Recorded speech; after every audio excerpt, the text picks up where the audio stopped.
The Hotel d'Angleterre and Other Stories by Lenoy Falconer. Story 1. The Hotel d'Angleterre.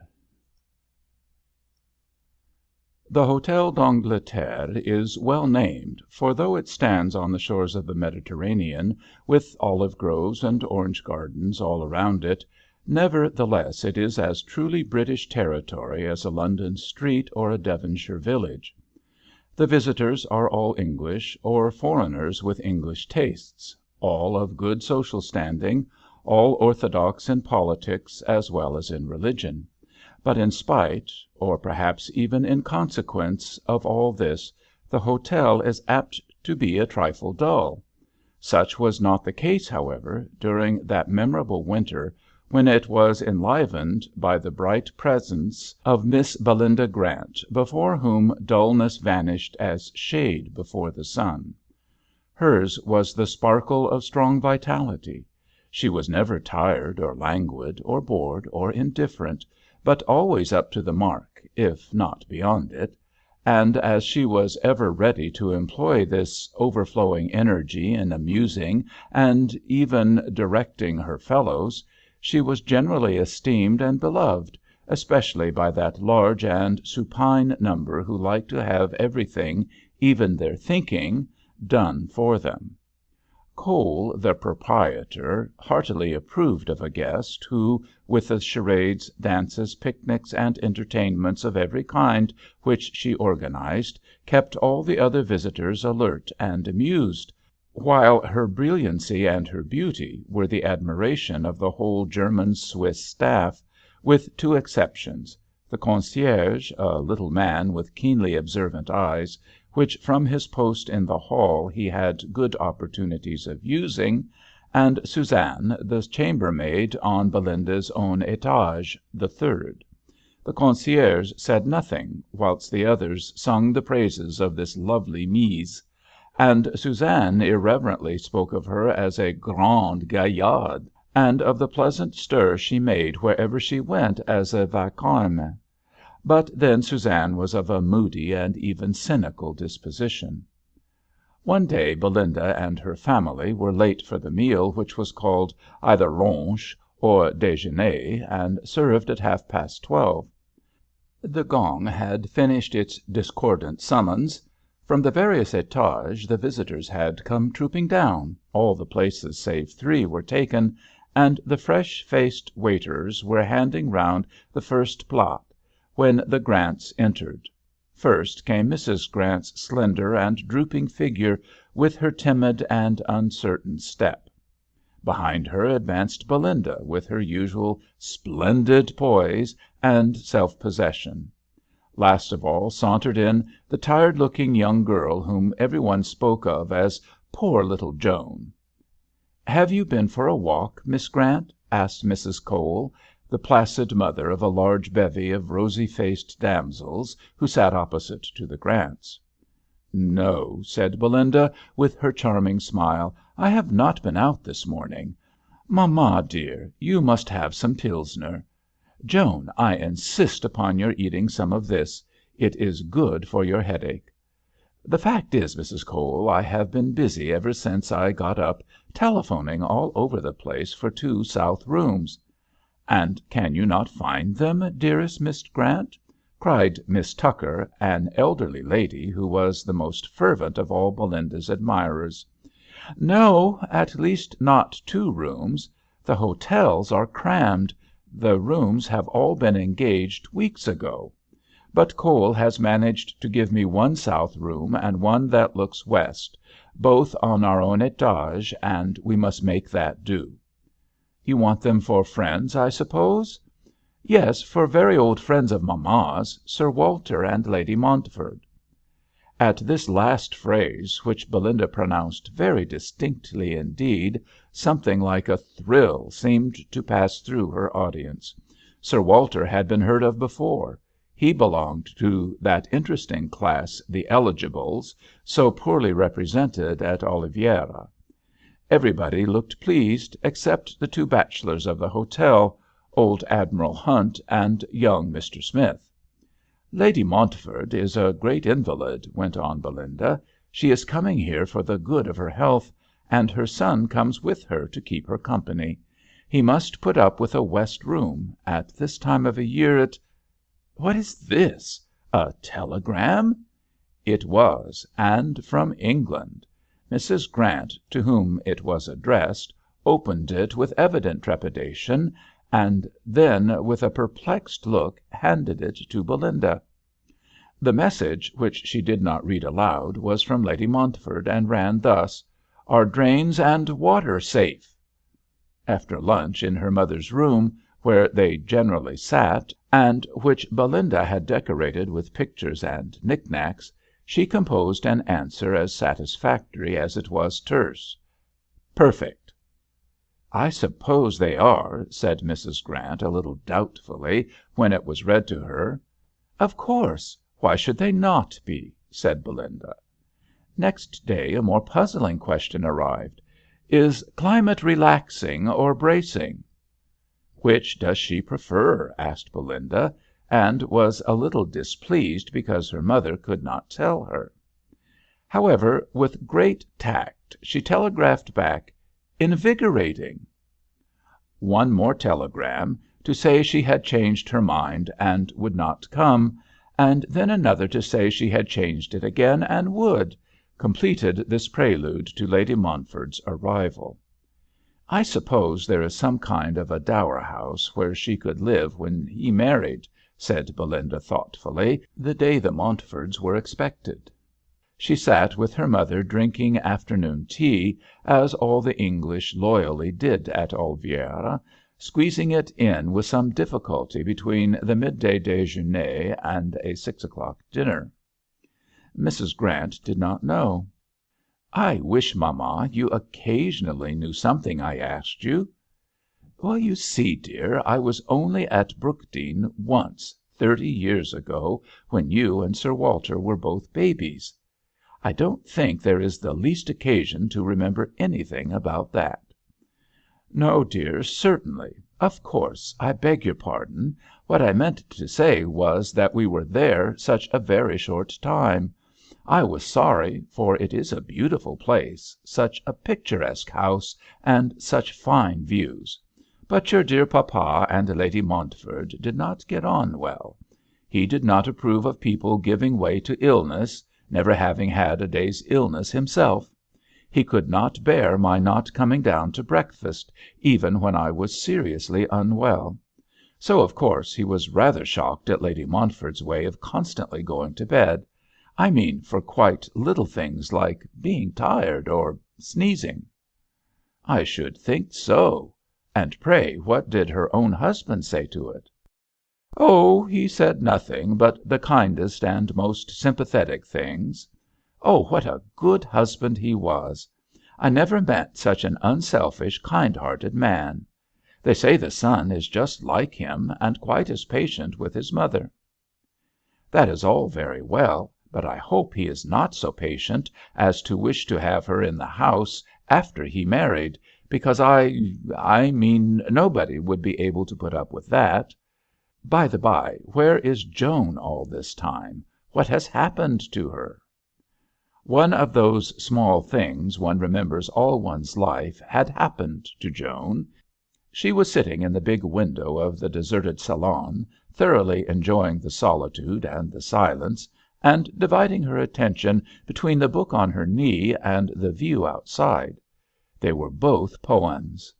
Beyond the green and gold of the orange trees on the terrace, beyond the red roofs of the town below, she saw a band of liquid blue, vivid as the petal of a forget-me-not, dark as a midsummer night, above which floated a chain of mountains, or rather the ghosts of mountains, shaped out of softest violet-coloured vapour.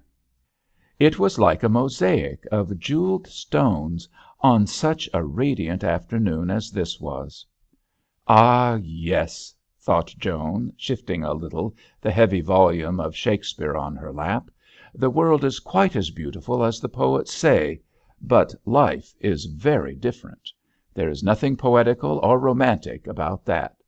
And as to falling in love like the girls always do in plays and stories, it is impossible. The real men are all so commonplace looking. Hardly had she formed this conclusion when, looking up, she saw, through the window, standing between the primulas on the doorsteps, a tall, fair young man, as handsome and even romantic looking as Ferdinand himself might have been. And yet he wore a tweed suit and a wide-awake hat, and carried a bundle of railway wraps.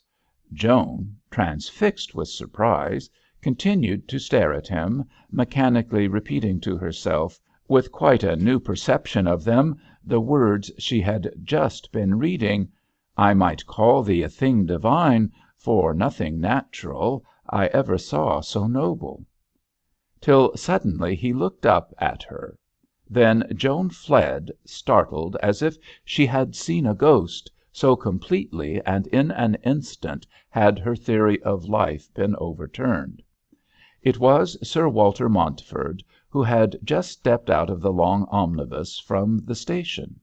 He was thinking of anything but poetry or romance, being responsible for the luggage, including all the rugs, baskets, and umbrellas which Lady Montford herself was too ill, and West, the maid, too bewildered to count.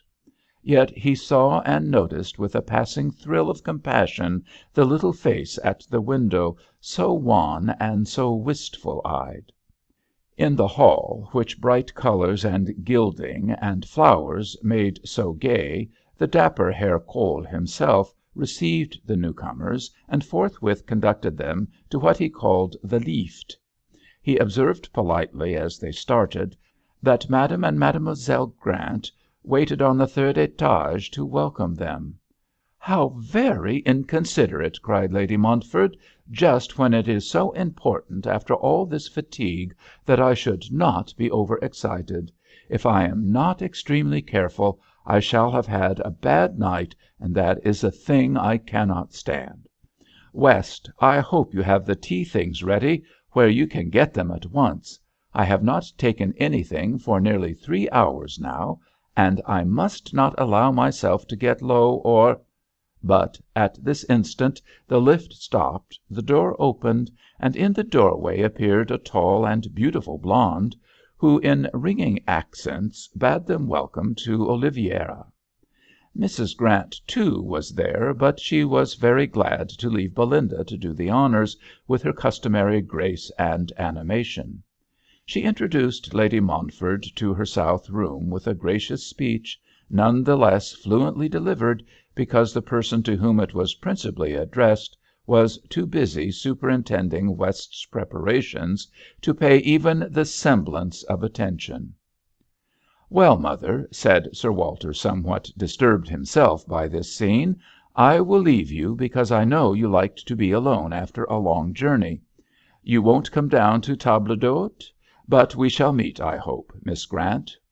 They did meet on the staircase as the gong was sounding, when behind Belinda, looking beautifully pink and white in her shimmering black gown, crept a young girl, most unbecomingly attired, whose sweet, tired face Sir Walter instantly recognized. "My sister Joan," said Belinda carelessly, but by no means careless was his acknowledgment of the introduction. His manners are as beautiful as himself, thought Joan, sidling shyly away from him, and averting her eyes as if from some distasteful object. "Will you sit between mamma and me?" said Belinda. The request sounded like a royal one, and as such he obeyed it, while down the lighted table all eyes turned curiously in his direction. Meantime a long procession of waiters bearing dishes appeared, and dinner began. As they worked slowly through it, Belinda talked on in her easy, lively way a good deal about herself. She liked lawn tennis, riding, and all active sports, and never knew what it was to be tired. She was very fond of reading, too, though for that she had but little time, and delighted in music, painting, scenery, in fact, everything beautiful. As to travelling, she was, she said, devoted to it. "And do you enjoy travelling too, Mrs. Grant?" he asked, at last curious to hear the voice and opinion of some other member of the family.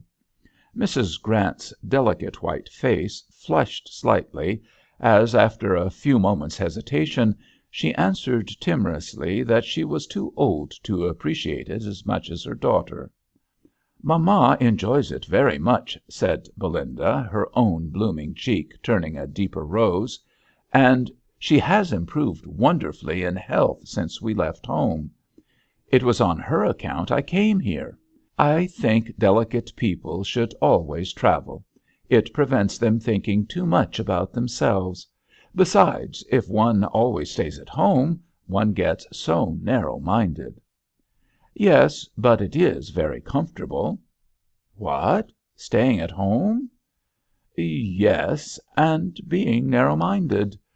But before Belinda had decided what he could mean, everybody rose, and they all left the dining-room.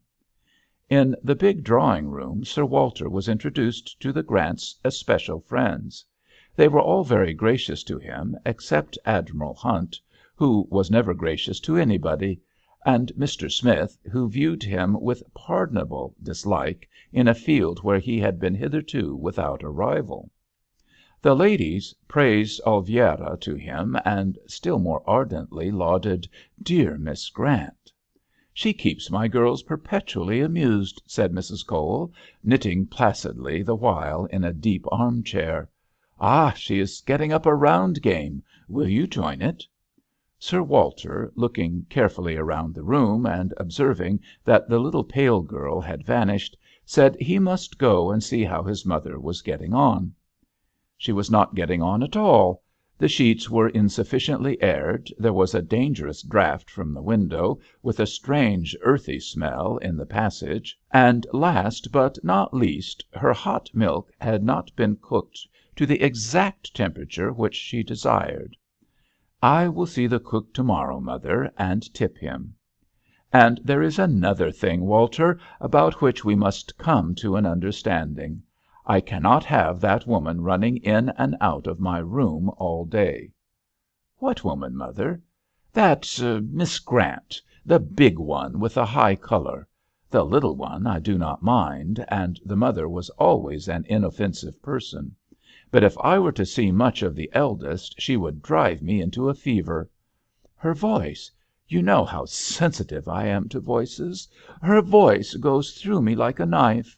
And she presumes to tell me what I had better do and what I had better not do. I, who have made a study of my health for years. Ah, well, the cook I can tackle, but I really cannot undertake to suggest to Miss Grant that any one can have too much of her company." "Very well, then, I must manage it myself. I must just give her a hint. 'Miss Grant,' I will say, 'do not trouble to inquire after my health so often, for in the present state of my nerves, the less I see of all but very intimate friends, the better.'" That will certainly be explicit. I am afraid you don't appreciate Miss Belinda Grant. She is the idol of the hotel. They all worship her." "You don't mean to tell me, Walter, that you admire her?" "How could I help admiring her?" That was indeed the prevailing impression at the Hôtel d'Angleterre. Everybody, high and low, prepared to watch the development of a love affair. The servants were divided in opinion as to whether the hero and heroine were already betrothed or no. The concierge affirmed that they were not, and never would be, and Suzanne was understood to hope the same out of pity, as she declared, for an unfortunate young man already sufficiently afflicted by a mother like number 87, who ate like an ogre and demanded every hour impossible things. Meantime, Belinda, with even more than her usual zeal, was providing for Sir Walter's entertainment, and a series of picnics filled up the first 2 or 3 days of his visit, and, if the ungracious truth must be confessed, considerably bored him. One morning, strolling out from the salle à manger, where he had been eating a substantial English breakfast, He saw Joan standing at the table where all day long the concierge distributed stamps, change, and advice to the visitors. "You are better to day," he said, as he shook hands with her. Her face was less colourless than usual, her eyes, a little wider open, proved to be blue instead of grey, and her lips, as she answered him, curved into a smile. "Oh, yes, I am quite well. Another stamp, please, for Italy this time. Mamma and I are going to have a nice long afternoon together." "Indeed! Where?" "Only here. You know, Belinda and all of you are going to Terraville to see the pottery." "Are we?" "Yes. Don't you remember? Belinda arranged it last night. Mamma does not go for long drives, and there is no room for me." "And you are in good spirits at getting rid of us all?" Joan looked a little confused. "Oh, no, not at all," she said. Then, as if she felt she were getting into a difficulty, she muttered something about Belinda waiting, and ran off. By the time she had reached the next étage her embarrassment was forgotten, for Sir Walter, standing where she had left him, could hear her humming a little song. When he could hear it no longer, he turned away with a slight start, like one who has been dreaming, and then observed the concierge's eyes fixed upon him. When the gong sounded for déjeuner that day, the rain was falling heavily. The concierge met Belinda at the foot of the stairs. "You will not require the fiacres this afternoon, I suppose, Mees?" "Certainly I shall." "Pardon, Mees, I thought perhaps the weather. And Mrs. Cole, she said you would not go." "We are going. Send for the fiacres again, if you have countermanded them." "Mrs. Cole," she cried, directly she took her place opposite that lady, "do I hear you want to give up the expedition to Terraville?" "Well, my dear, I thought perhaps it was so wet you But what does it matter whether it is wet or dry? The carriages can be shut. I hate stopping indoors all day, and when I make a plan I like to carry it out. Don't you, Sir Walter?" "Certainly," said Sir Walter, without the faintest notion what she was asking him, having acquired in his mother's company a convenient but dangerous habit of totally ignoring uninteresting talk. Besides, he was wondering where and how Joan intended to spend the afternoon. Belinda prevailed, as she always did, and at 2:30 she marshalled her party in the hall and directed them to their places in the fiacres, which stood in a row before the doorsteps in the pouring rain. In the last she was to go herself, with two of the younger Cole girls and Sir Walter. The girls had already run giggling down the steps and were waiting for her to follow. But where was he? Coming downstairs very slowly, without either hat or coat on. Not only Belinda's eyes, but those of all the attendant waiters, rested on him with amazement. But Sir Walter was blissfully unconscious of the emotions he excited. "Sir Walter!" exclaimed Belinda. "You are not ready?" "I?" he answered rather absently. "Oh, no, I am not going." Then, strolling up to the doorway, through which the rain and the wind were beating, he added in the same tone, "I hope you won't get wet." Belinda, without answering, ran quickly down toward the fiacre, and as it drove slowly off, he turned away toward the drawing room. "What did I tell you?" said the concierge, brushing the raindrops from his shoulders. "It is certainly wonderful," said the head waiter, "but the English no man can understand." In the great fireplace in the drawing room they had lighted a wood fire, which flickered cheerfully. Sir Walter, looking in, saw Mrs. Grant in a deep arm-chair beside the hearth, the lines of her head and figure suggesting complete and thoroughly enjoyed repose. But she was alone. He went back to the hall and wandered up and down, till his watching ear heard a step upon the stairs. He could gaze at Joan intently as she came down the last flight, for her eyes anxiously rested on a pyramid of books and boxes which she carried with some difficulty. At the foot of the stairs he came forward to help her. "Allow me," he said. But Joan gave a little cry, and the upper part of her pyramid fell in a shower around her. "Why, I thought you had gone to Terraville," she said. The least touchy mortals are sometimes ruffled by very little.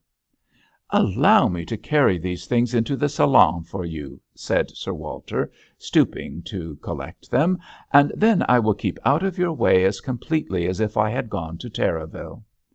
Joan gasped and grew crimson as she followed him into the salon, where he silently deposited his burden. "Why, Sir Walter!" exclaimed Mrs. Grant at sight of him, in tones of amazement mingled with dismay. "You have not gone to Terraville, then?" "No, I have not. I dislike expeditions of all kinds, and I think the Terraville pottery hideous. Still, I am very sorry to have caused so much disappointment. I don't quite understand how my going should have been taken for granted. I am certain I never said I was going." He left the room and was turning toward the stairs when Joan came quickly after him. "Please forgive me," she said pantingly, breathless with nervousness. "I did not mean anything rude. You quite misunderstood me." The effort tinged her whole face with a delicate pink, which in some curious way threw into relief the fine lines of her brows and contour, and the violet darkness of her beseeching eyes. "You see, it is Belinda," said Joan, in gathering courage a little as his face softened. "Belinda always understood you were going, and when people do not do as she expects, she does not like it." "Oh?" "And then, of course, when Belinda does not like things, she is—I mean, it is not pleasant for mamma, don't you see?" "Well, no, I must confess I don't see exactly, but it does not matter. Nothing matters," he added, with one of those moving changes of tone of which some voices, like fine instruments, are capable, "so long as I may understand the sight of me is not hateful to you." Whereupon the walls of the hall seemed to Joan to grow misty and recede. After that the afternoon went very happily, though Mrs. Grant was visibly dejected. Joan's shyness, for the time at least, had disappeared in the excitement of her great effort, and Sir Walter made the most of the opportunity. When at last he succeeded in making her laugh, his heart bounded within him; but his triumph was still greater when, as the afternoon wore on, and Mrs. Grant fell into a doze, Joan began to speak about herself. The photographs she was now unfolding and gumming into her album were views of dear, dear Dellhurst, their English home. It was a small and humble home enough, to judge by its portraits, nor did the surrounding country appear transcendently beautiful. "But the air is lovely," said Joan. "Mamma and I always feel so well there. Of course Oliviera is a great deal prettier, but I am not artistic like Belinda, and I cannot admire things properly when I always feel tired or have neuralgia, as I do here. Belinda does not care for Dellhurst, and she does not like to see me with those photos. Some day, when she marries, mamma and I will go back to Dellhurst. We will make the garden so pretty, and I mean to keep some hens." As Joan unfolded this magnificent programme, she looked straight before her with dilated eyes, as if she saw across Europe and the sea her chickens and her roses. "And you will invite me to—" But his words were interrupted by the sound of wheels on the gravel outside, and 3 fiacres drove noisily up to the hall door. Mrs. Grant awoke with a kind of guilty start and stood up. Joan also sprang to her feet and began hastily collecting her treasures. Belinda's voice and step were heard in the hall, and then she entered. "What, here still? I thought you would have tea ready by this time. Mamma, you know I think this salon is too draughty for you. Dear me, what a litter! Pray take it upstairs at once." "I hope you have had a pleasant afternoon," said Sir Walter. But Belinda swept from the room without a word. "If Belinda's wrath takes the form of silence," thought he, "I think I can bear it." Nor was he much dismayed when, coming down late to dinner, he found the order of their places changed, and a chair left vacant for him at some distance from the Grants. Without a pang of regret, he heard Belinda chattering most pleasantly to Mr. Smith. All he now wanted was to carry on his interrupted conversation with Joan, and that he intended to do directly after dinner. When it was over, he went with all the others to the hall, where the concierge every night distributed the letters which the English mail had brought. There was one for Belinda, and as she opened it he drew near to Joan. But Belinda, without waiting to read her letter, took her sister off to the salon, and set her to play in a round game which lasted till bedtime. And so it went on. Mrs. Grant and Joan were never to be seen save in company with Belinda, and her look and the tone of her voice when she answered curtly such remarks as he ventured to make to her, seemed to draw round all three an invisible but impassable barrier. Joan, it would seem, could not even look across it for lack either of courage or desire, and her eyes, heavy and wistful as when he first saw her, were kept steadily averted from him. After 3 days he began to understand the full disadvantage of displeasing Belinda. At this serious and unexpected hitch there was dismay among all the interested spectators, not excepting the little concierge, to whose private and particular theory it was as fatal as to any one's. The only person who remained wholly unmoved by it was Lady Montford, too absorbed in discovering whether the air of Oliviera really suited her or no, to have time to take heed of passing events. One day some friends, Mr. and Mrs. Loscombe, came over from Nice to lunch with Belinda, bringing with them, uninvited, a third guest. At first sight of him, Belinda was inclined to be displeased, for he was not only old and ugly, but he was common looking, and Belinda could not bear anything common. "Dearest Belinda," cried Mrs. Loscombe, "we have taken the greatest liberty, but you are always so kind and sweet, I know you will forgive us for venturing to bring with us a very intimate friend, who is staying with us, Lord Denbigh." Upon which Belinda visibly softened.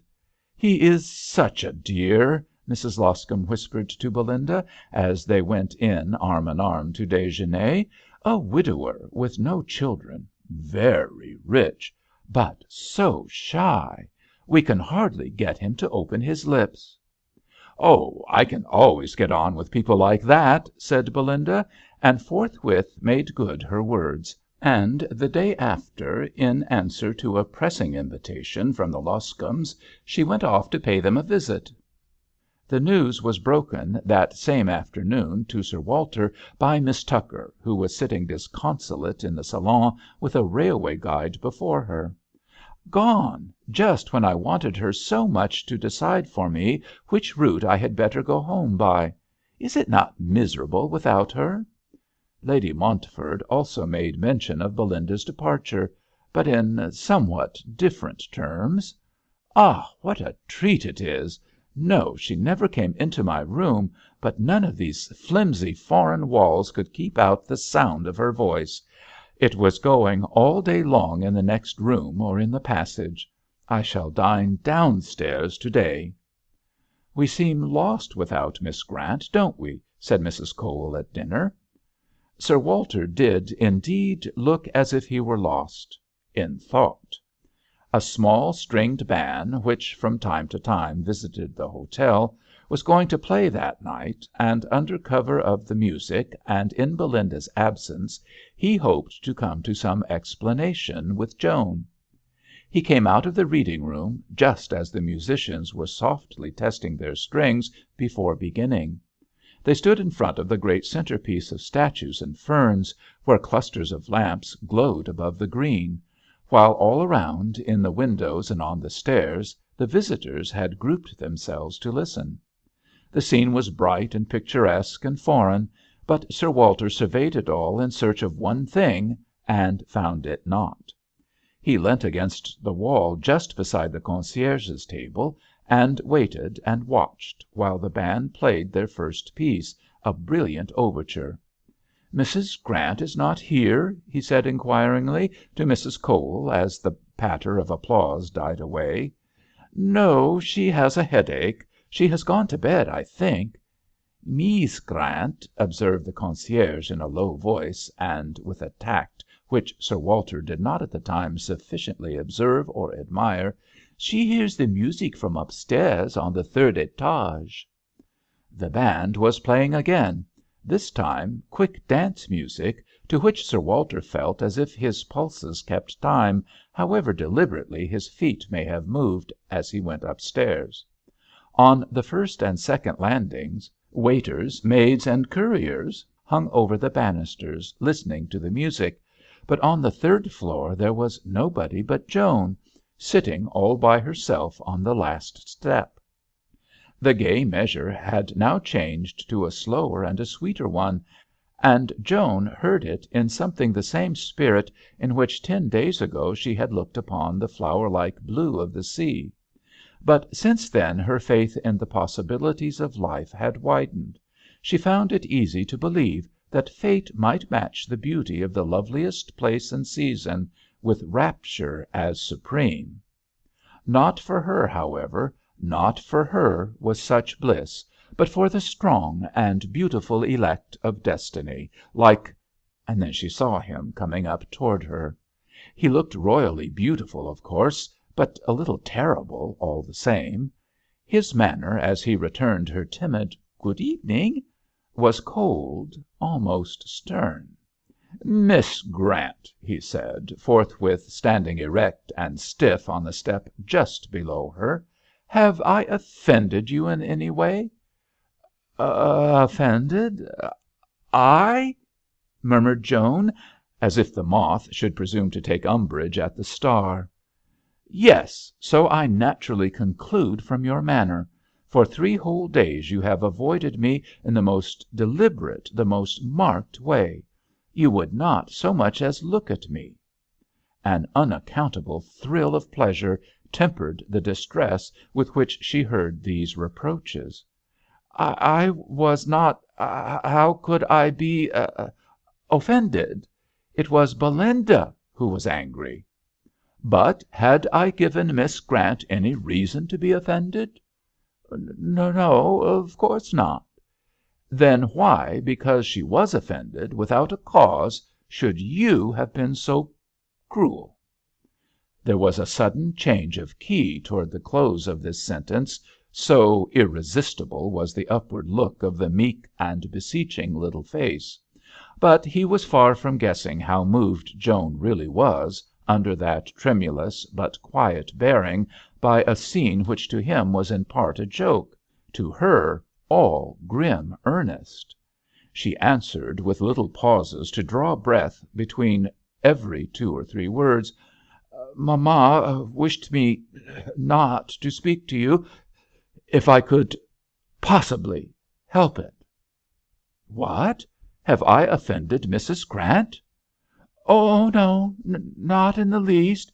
And mamma likes you very much." "Indeed? And yet she forbids you to speak to me?"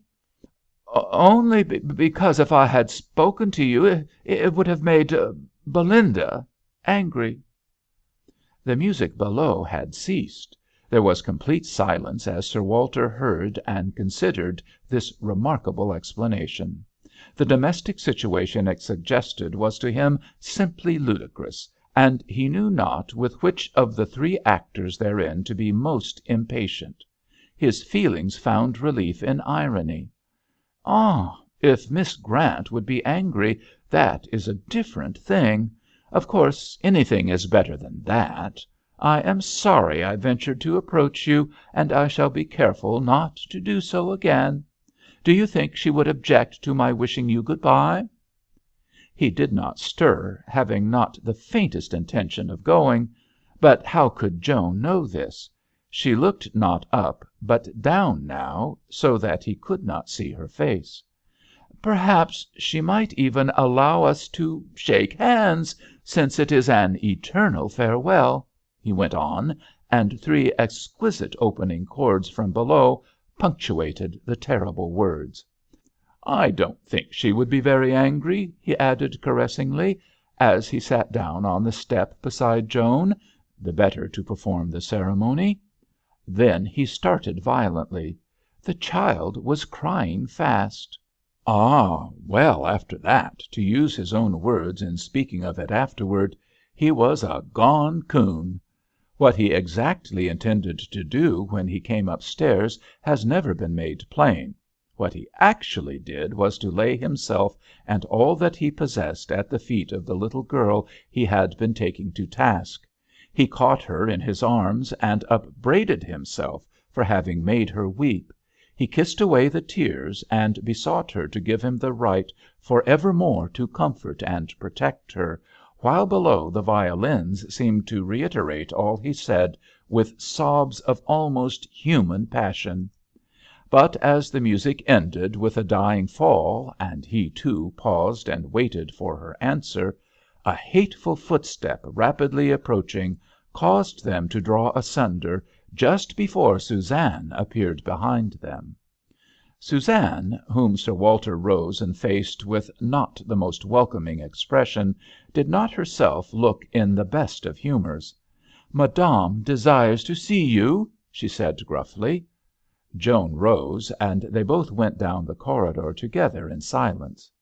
Even at Joan's door they could but exchange a cold good night, since Suzanne was still close behind them. "Pray, are you waiting for anything?" said Sir Walter impatiently. Mon Dieu! I am always waiting for something.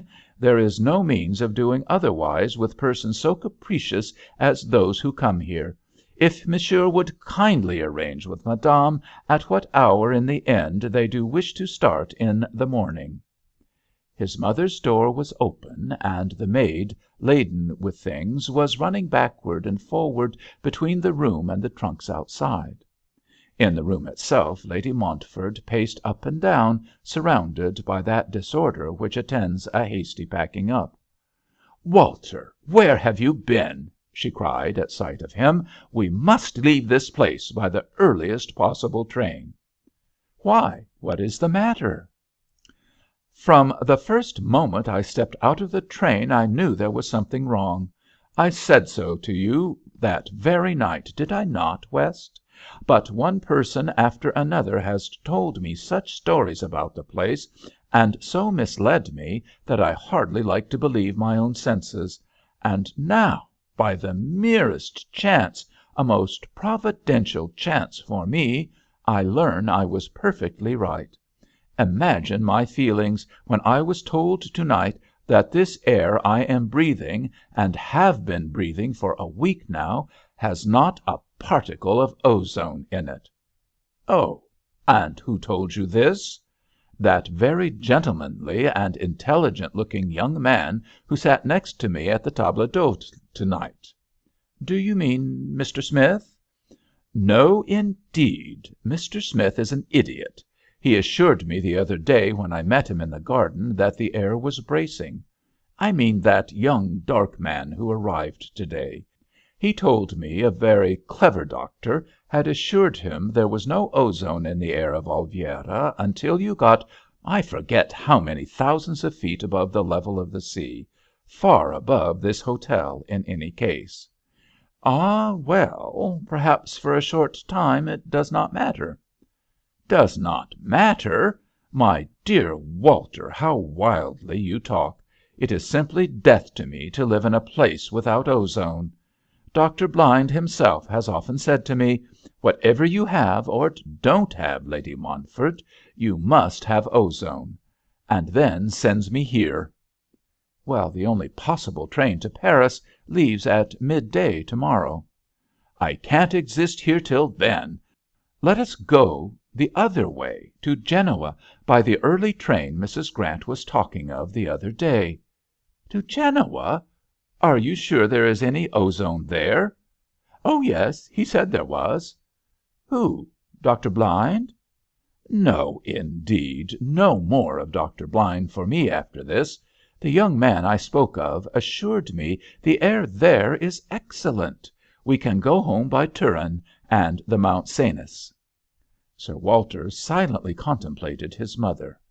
As flight was inevitable, Genoa was, he concluded, the best place to retreat to, since it possessed at least the signal merit of being but a day's journey from the Hôtel d'Angleterre. If only he might have seen Joan before he went.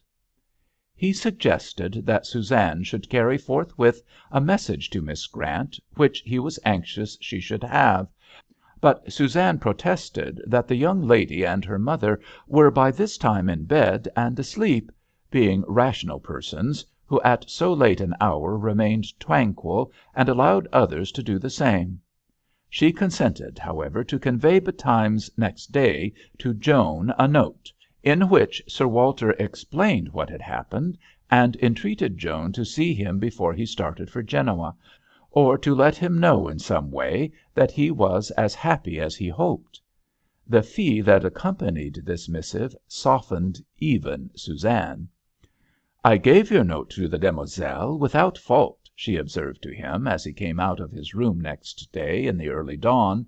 Its sad twilight, together with an unusual and depressing silence, rested over all the corridors as he went down with his mother to breakfast by candlelight.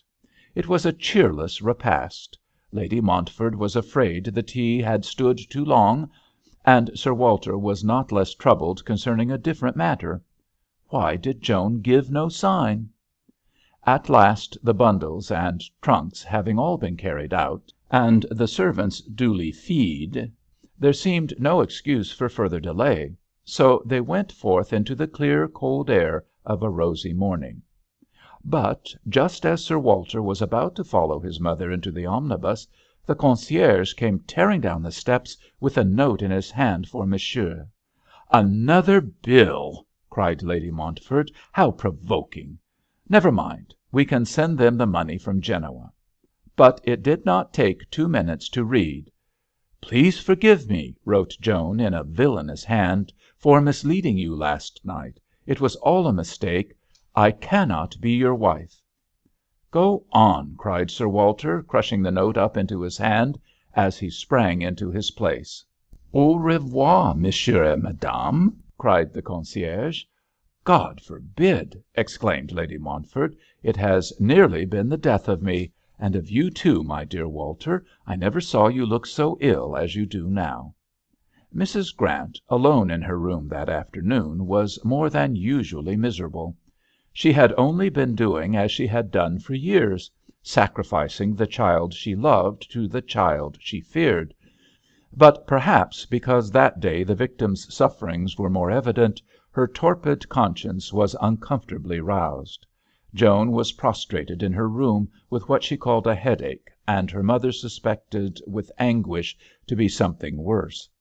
As she prepared afternoon tea, of which she intended to carry Joan a cup, the scene in her room the night before constantly recurred to her. She saw Joan as she first entered, radiant, transfigured, beautified even, by joy. Then Joan as she crept away again, all faded and drooping. Mrs. Grant writhed when she thought of it. And yet Joan had confessed, after a hesitation in itself preposterous, that she did not know whether she was in love with Sir Walter or not, adding, in her strange way, that he was too far above her for that. Perhaps this was the extravagant language of real passion, seeing that now the child seemed so heartbroken. "And yet what could I do? What could I do?" Mrs. Grant wailed inwardly, repeating the great motto of her life. "Belinda would have been so angry. I never should have dared to tell her." The door opened and Belinda entered. Mrs. Grant dropped the little china teapot on the stone hearth and broke it. "Well, really, mamma, you have, as the boys say, butterfingers," said Belinda, but with less severe displeasure than clumsiness usually provoked from her. "My dear, you startled me so. I thought you were at Nice. I had no idea you were coming home to day." "Nor I," said Belinda, taking her hat off before the glass and arranging her shining curls. "Never mind about the pieces, mamma. You have another teapot on the shelf there." She was evidently in high good humour, and, as she always did when in this sunny mood, looked superbly handsome. "The fact is," she began, taking her place in a low chair by the wood fire, "that but where is Joan?" "She is lying down. She has a headache, a very bad headache," added Mrs. Grant, for Belinda highly disapproved of people lying down in the daytime. Even in her present indulgent temper she looked displeased. "What has she been doing? She was all right when I left. It is a strange thing that if I ever do go from home, Joan makes herself ill in some way. Have you been allowing her to stoop over books too much?" "Oh, no, dear. She has been reading very little for her." "Then she has been over walking herself?" "No." "Then why had she a headache?" When Belinda asked questions in this tone, Mrs. Grant had not the courage to keep silence, especially if there was anything she particularly wished to conceal from her daughter. "Perhaps," she suggested desperately, "the Montfords' sudden going may have put her out." "They have gone, have they? Mamma, surely that tea is ready to pour out. But why should the Montfords' going suddenly or not make any difference to Joan?"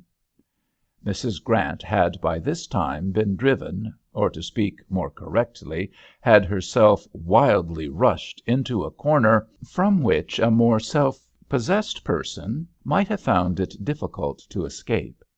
As it was, she did not try, but trembling confessed what had happened. "I assure you, Belinda," she concluded, "I never was so taken aback in all my life as when she told me he had proposed for her." "I should think not. And what did you say?" "Oh, I told her, of course," said Mrs. Grant, visibly cheering up at the thought that at last she had something agreeable to tell Belinda. "I told her, of course, that it could never be." "What could never be?" "Why, their marriage." "Do you mean to tell me," said Belinda slowly, putting down her cup and saucer, and gazing as if dazed at her mother, "that you told her to refuse him?" "Yes, of course." "In heaven's name, why?" "Why, because I thought, Belinda," said Mrs. Grant, dissolving into tears, "I thought you would not like the marriage." Then Belinda rose to her feet, her eyes blazing, her cheeks crimson, her breath shortened with indignation. In all her life Mrs. Grant had never seen her daughter so angry. "What!" she cried in a voice that might have filled a theatre, and with a gesture which would have electrified her audience. "What do you mean? What do you intend to insinuate? Really, mamma, you are enough to drive one crazy. Here is Joan, who with her wretched looks and manners could hardly be expected to have ever got an offer at all, is proposed to by a man with a title and a very nice place, and you actually tell her to refuse him, and then dare to put the blame on me. I would not like the marriage, indeed. Pray, why not? As if I ever wished to stand in Joan's way. Just as if, instead of looking after her health and her interests and everything else in a way you never do, I was cruel to her, or perhaps even jealous of her. A nice idea you must give people of me. I have no doubt you told Joan I would not like it, and she, of course, will go complaining and repeating all about it to everybody. Well, one thing, thank goodness, they cannot say. They cannot say I am envious of her good luck, because I am going to make a much better marriage myself. Yes, I was going to tell you, if you had not flown at me in this way, that I was engaged to Lord Denbigh, engaged only this morning, and that is another thing. Pray, what is to become of Joan? Lord Denbigh, being a very generous man, might not object to have you live with him, but I cannot expect him to adopt my whole family." This was by no means all that Belinda said, but it contains the sum and substance of her discourse. The rest consisted of variations on the original theme.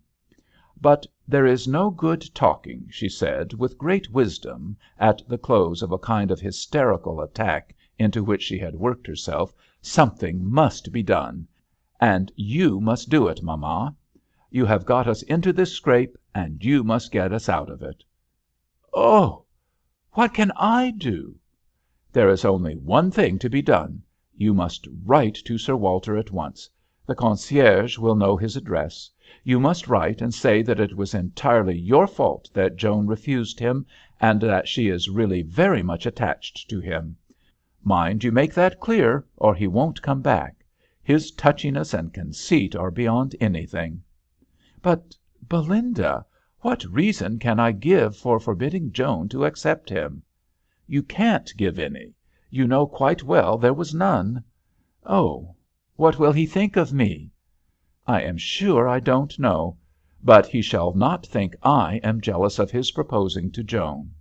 Now, mamma, here is pen, ink, and paper.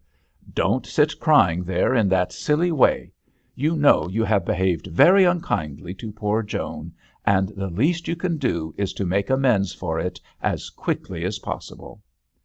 Thus swiftly overtaken by Nemesis did poor Mrs. Grant, with tears of mortification, indite the letter Belinda dictated, and which the writer, for one, would give much to have seen. Unfortunately, it is lost to the world. On his journey back from Genoa, confused either by excess of joy or deficiency of ozone, Sir Walter dropped, mislaid, in any case lost, this remarkable document, and when, some years later, his mother-in-law took courage to ask him what he thought of it and of her when he read it, all that he could remember was that a more delightful letter he had never received.